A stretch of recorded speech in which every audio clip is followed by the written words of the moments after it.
Questions? Are there any questions?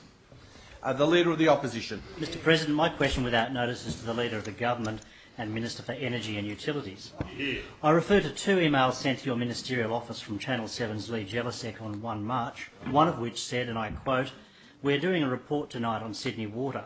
The United Services Union says it's been told by Sydney Water that unless it can find further savings, the wastewater services part of the business may be outsourced. The Sydney Water Board meets in late March.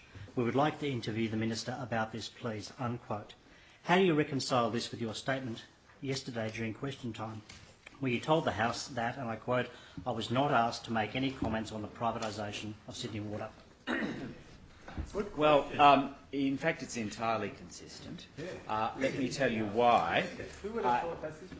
When I understood, the question that you asked me was about the privatisation of Sydney Water, which to me I took to be a question about the ownership of Sydney Water itself, and not a question about an industrial issue between the management of Sydney Water and the workers involved in that matter of bargaining, to which I gave a full answer yesterday in the House. So I take the view that there's no inconsistency whatsoever. Supplementary question. Leader of the Opposition on supplementary.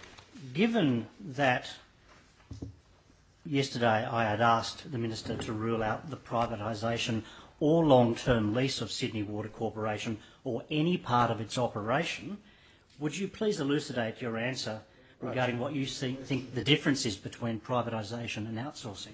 Point of order, Mr. President. Question. Here we go, heavy hitter. On a point of order. Defend the fibber. Thank you, Mr. President. Once again. Order. Would the parliamentary secretary start again? I missed the first sentence. Thank you very much, Mr. President.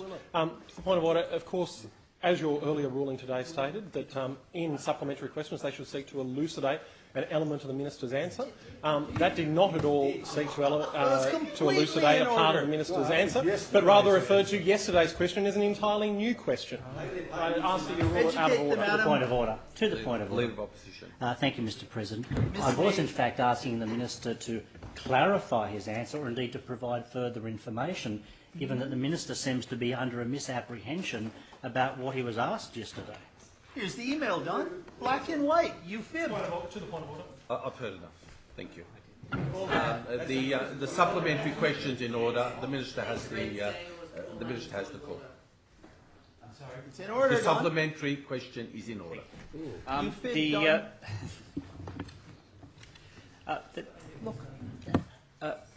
There is outsourcing and privatisation are two totally different concepts.